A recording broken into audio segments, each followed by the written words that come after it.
She was the woman Britain couldn't stop watching, a dazzling creation of beauty, danger, and secrets wrapped in silk. To the public, Diana Dors was the ultimate fantasy, the blonde bombshell who smiled like she knew something no one else dared to say aloud.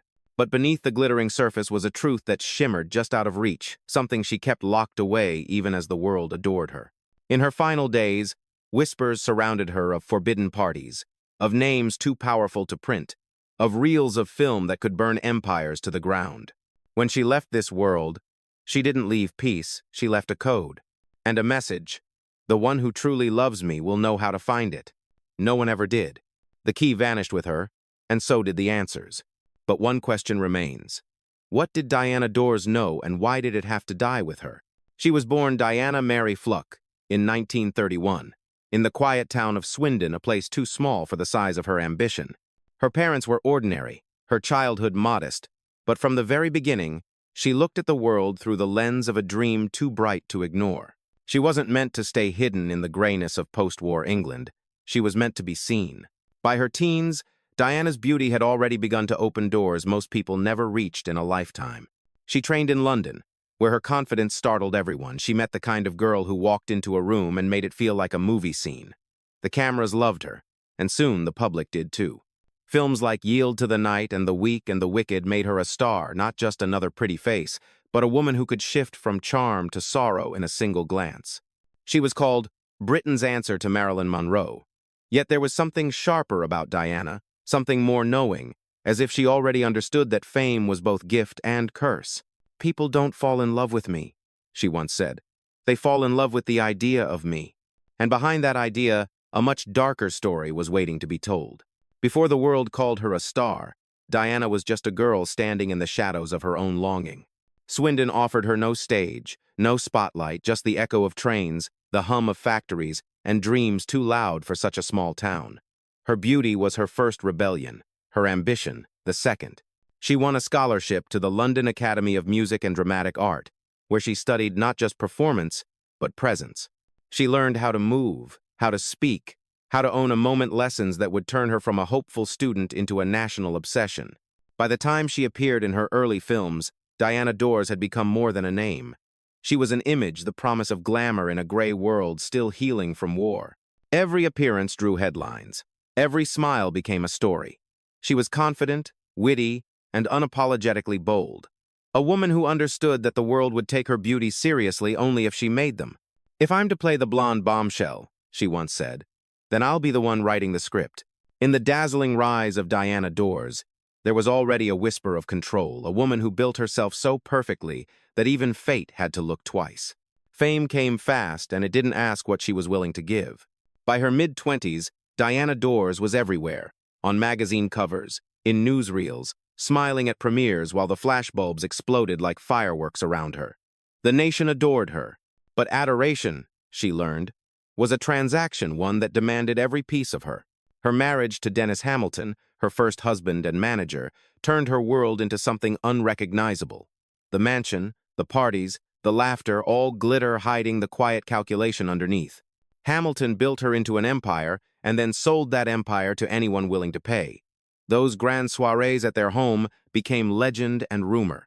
Behind the velvet curtains, it was said that power and pleasure traded hands like currency. Politicians, actors, moguls, all drawn to Diana, all leaving behind whispers. When the gossip grew louder, the papers painted her as reckless, scandalous, uncontainable. But they didn't see the truth. That fame had made her a prisoner. Every look, every breath, every secret was someone else's property. She had become both the illusion and the cage that held it. And in her eyes, once filled with triumph, a quiet fatigue began to bloom, the kind that comes from knowing the spotlight never turns off, even when it burns. By the end of the 1,960 seconds, the light that once adored her began to fade. Britain had changed, and so had Hollywood. The world no longer wanted goddesses. It wanted something real, something raw. For Diana, who had built her life out of allure and mystery, that shift was a quiet erasure.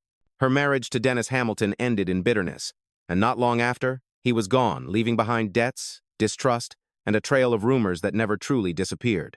Her second marriage to Richard Dawson brought temporary comfort, but even that collapsed under the weight of fame's aftershock. For the first time, Diana found herself without a role to play. Then came Alan Lake, a younger actor with eyes that mirrored her own restlessness. Together, they tried to rebuild a life, one away from the flashbulbs. But love like theirs burned too hot. It was volatile, passionate, full of devotion and despair. Friends said they were inseparable. Others said they were destroying each other.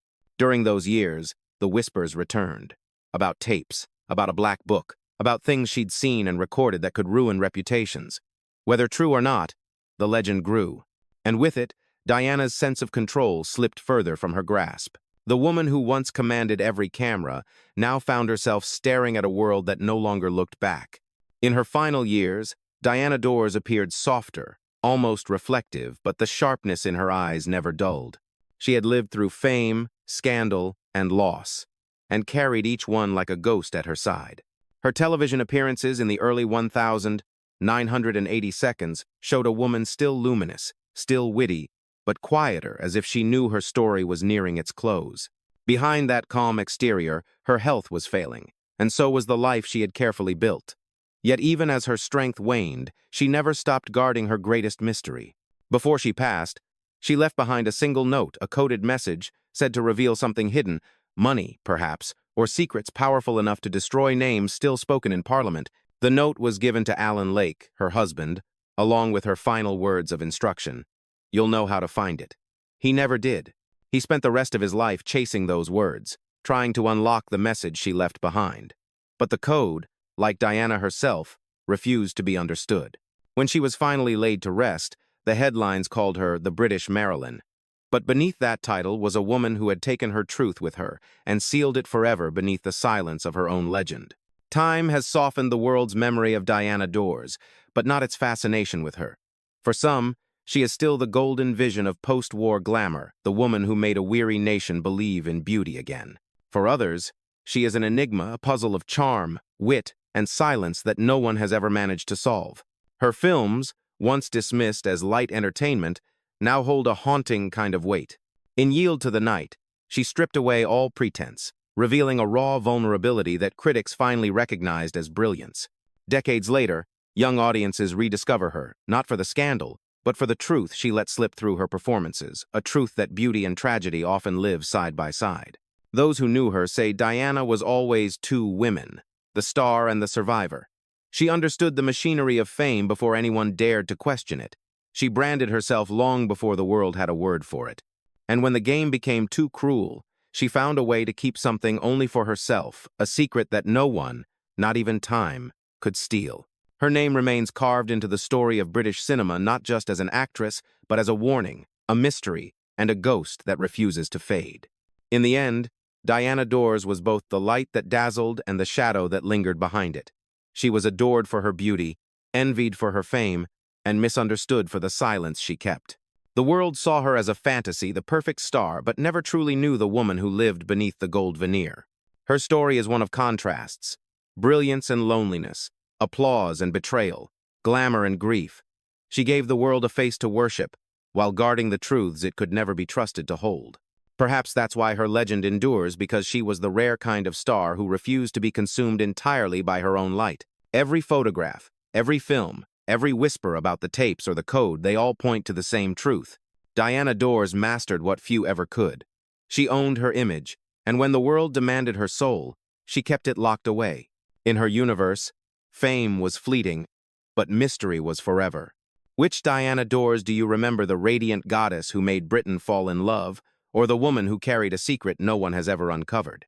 Her story is a reminder that every shining star hides a shadow, and every smile can conceal a truth too heavy to share. If her life has left you wondering, tell us, what do you think she was truly protecting? Was it love, power, or something far more dangerous? Share your thoughts in the comments. Like this video if her story still captivates you, and subscribe to join us on the next journey into the untold corners of fame. Fame and shadows, every star has its story.